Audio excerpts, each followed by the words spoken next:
네, 여러분 안녕하세요. 뉴스열입니다. 순방 과정에서 아랍에미리트의 적은 이란이라고 발언한 윤석열. 이에 대한 이란 외무부의 2차 입장이 나왔습니다. 이란 외무부 대변인은 테헤란과 서울에서 우리는 진지한 입장을 전달했다. 대화에서 한국 정부는 실수를 바로잡으려는 의지를 보였다. 그러나 우리 관점에서 한국 정부의 조치는 충분하지 않았다. 또한 동결자금 문제를 해결하기 위한 한국 정부의 노력에 만족하지 못한다. 한국 내 이란 자금은 양국의 다른 현안과 관계없이 반환돼야 한다라고 말을 했습니다. 자, 이런 걸 보고 우리가 떡 본 김에 제사 지낸다고 하는 것입니다. 이란은 때는 이때다 싶었던 것이죠. 윤석열의 발언을 문제 삼아 그동안 미국의 제재로 70억 달러 규모의 석유 판매 대금을 받지 못하고 있는 부분에 대해서 야, 이제 돈 내놔 라고 압박하고 있는 것입니다. 무능하고 무지한 윤석열의 말 한마디가 국익에 얼마나 큰 위험이 되고 있는지 잘 보여주고 있는 것인데, 그런데 이런 윤석열의 외교를 또 입이 마르고 닳도록 칭찬하는 한심한 작자들도 있습니다. 윤석열에게 잘 보이고 싶어 안달난 국임당의 김기현이 자신의 페이스북을 통해 윤석열 순방은 이념을 버리고 실용외교 새 지평을 연 대한민국 영업사원 1호라는 제목으로 아랍에미리트에 300억 달러의 투자 유치 체결을 약속한 부분과 다보스 포럼에서 2030년 세계 박람회 홍보전을 펼쳤다면서 문재인 정권의 반쪽짜리 외교를 경계한 비정상의 정상화 작업의 일환이었다라고 입을 털고 있었습니다. 자, 이런 걸 보고 우리가 딜하라고 자빠졌네 라고 말하기도 합니다. 본인들 눈에야 뭔들 좋게 안 보이겠습니까? 그러나 대다수의 국민들은 영업사원 한 명 잘못 입사하면 그 회사가 어떻게 망할 수 있는지 체감하고 있습니다. 새해부터 전 국민에게 난방비 폭탄을 선물로 안겨줘 놓고 지들은 영업사원 잘 뽑았다고 자화자찬하는 꼴이라니 정말 기도 안 찰 노릇입니다.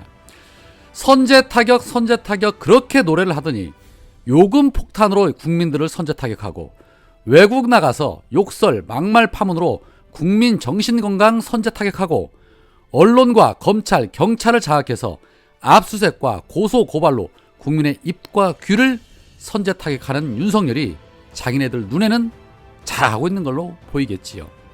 이제는 또 무엇으로 선제타격을 할까 정말 걱정이 됩니다. 올해는 유난히 국민들의 어려움이 더해질 거라는 전망이 많은데 국민들에게 요금 폭탄 선물해놓고 자기네들은 국민 세금 펑펑 써가며 해맑은 표정 지어가며 아무렇지 않게 사고나 치고 다니는 이 무도한 정권, 과연 국민들이 그냥 놔둘까요? 저는 머지 않았다고 봅니다. 이번에 민주당에 다시 복당한 정동영 전 의원이 오늘 최경영의 최강시사에 출연을 해서 윤석열의 이란적 발언을 두고 이런 말을 했습니다. 윤석열이 잘하고 싶었을 것이다. 그런데 중요한 것은 외교의 영역은 윤석열이 경험해보지 않은 영역이다. 국제정치는 치열한 권력 투쟁의 장인데 이 장에서 우리의 국익을 극대화하려면 두 가지다. 하나는 실력이고 또 하나는 신중함이다. 실력이라는 건 경험이 있어야 나오는 것이고 또 학습하고 천착해야 하는 건데 김대중 대통령 같은 경우에 해당하는 것이다. 미국하고도 잘 지내고 중국하고 일본하고 러시아 외교를 원만하게 해서 우리 국익을 도모했다. 그리고 국제정치 교과서에 나오는 말이다. 외교의 철칙이 신중함이다. 그런데 이 두 가지가 결여된 것이 이런 실수를 부르게 된 것이다. 이 점에서는 이거를 지금 외교부가 장병 격려용이었다. 이런과는 상관없다라고 뭉치는 걸로 넘어갈 수가 없다. 왜냐하면 정말 그렇게 생각했다면 외교부에 뇌가 없는 것이다 라고 직격을 했습니다. 아주 시원합니다. 지금 윤석열 정부의 행태를 보고 있노라면 뇌가 없다라는 표현이 사실 지나치지 않아 보입니다. 또한 민주당 이야기는 대변인 성명 말고는 의원들의 목소리가 전혀 들리지 않는다. 과거 70석, 80석도 안 되는 야당도 이러지는 않았다. 170석이나 되는 배부른 야당, 겁먹은 야당. 그러니까 그러한 점에서 검찰을 통한 공포정치가 효력을 발휘하고 있다. 이렇게 느껴진다. 그리고 지금 사법 리스크란 말이 잘못됐다. 이거는 검찰 리스크다. 지금 가령 이제 내일 모레 이재명 대표가 검찰에 갈 텐데 혼자 가느냐 여럿이 가느냐 그건 형식의 문제고 본질은 아니다. 본질은 뭐냐면 그 현상 뒤에 숨어있는 의도가 있느냐 없느냐는 것인데, 예를 들어 만일 문재인 정권이 정권 재창출에 성공을 했더라면 검찰이 지금 이런 수사를 진행하고 있겠느냐, 뒤집어 말하면 윤석열 정권 하에서 수사란 말이다. 그러면 이건 정치 수사, 정치 검찰이라는 이야기를 피할 수 없는 것이다. 김대중 대통령 이야기를 다시 한번 더 하면 훌륭한 점은 정치 보복을 하지 않았다는 것이다. 국민 통합의 방향으로 갔다. 윤석열도 후보 시절에 이렇게 말했다. 내가 대통령 되면 멋지게 협치해서 국민 통합으로 가겠다라고 했지 않느냐. 그 말을 새겨야 한다. 전기료에 교통요금에 줄줄이 공공요금이 인상되고 있는데 재벌, 대기업 챙기는 그런 마음으로 서민 경제도 챙겨야 한다. 바로 그렇기 때문에 또 야당의 견제가 필요한 것이다. 좀 더 분발할 필요가 있다라고 말을 했습니다.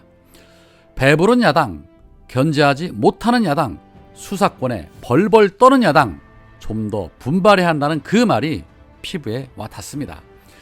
지금 민주당 수박들이 방송에 나가서 해야 할 말들을 정동영 전 의원이 하고 있는 것입니다. 바로 이런 말들입니다. 그런데 일부 수박계 의원들은 방송에 나가기만 하면 오로지 기승전 이재명 리스크를 떠들지를 않나, 천원 당원 논란을 만들지를 않나, 정말 한심한 작태들만 벌이고 있지요. 가짜는 것들이 감히 당원들의 당비를 가지고 말입니다. 천원 당원 비한 김종민, 이원욱, 조응천, 이들을 징계하거나 탈당시켜야 한다는 청원이 현재 10,000명 정도가 되어가고 있는데, 당원들을 무시한 그 대가가 어떤 것인지 우리 당원 여러분들께서 좀 직접 깨닫게 해주셨으면 좋겠습니다. 여튼 난방비 폭탄으로 국민들을 선제 타격한 이 윤석열 정부의 서민 타격은 이게 시작이라는 것이 더 큰 문제입니다. 오늘 민주당 조정식 사무총장이 난방비 폭탄을 거론하면서 올 상반기에도 계속 올린다고 한다. 문제는 이게 끝이 아니라는 것이다. 대책 없이 오르는 물가도 물가지만 정부가 어떤 대책도 내놓지 못하는 것에 분통을 터뜨리는 국민이 많았다. 대통령은 왜 외국만 나가면 사고를 치느냐, 사과해야지 왜 뭉개고 남 탓하느냐, 나라꼴이 말이 아니다라는 말씀을 많이 했다라며 설 민심을 전하기도 했습니다. 자, 이쯤에서 말입니다. 과거에 김기춘이 한 말을 되돌려 줄 때가 된 것 같습니다. 과거 김기춘은 노무현 전 대통령을 탄핵하려는 과정에서 이렇게 말을 했었지요. 대통령이 감정 조절 못하고 자제력이 없으며 휘하를 잘 감독하지 못해 국법을 위반하거나 불성실하게 직무 수행하면 마땅히 탄핵해야 한다. 탄핵 심판은 형사재판과 비슷해서 실제 진실의 발견이 굉장히 중요하다라고 말한 바 있습니다. 지금의 상황에 너무나도 잘 어울리는 그런 말입니다. 그렇다면 민주당은 실제 진실 발견을 위해서 총력을 다해야 한다는 결론이 나오는 것이죠.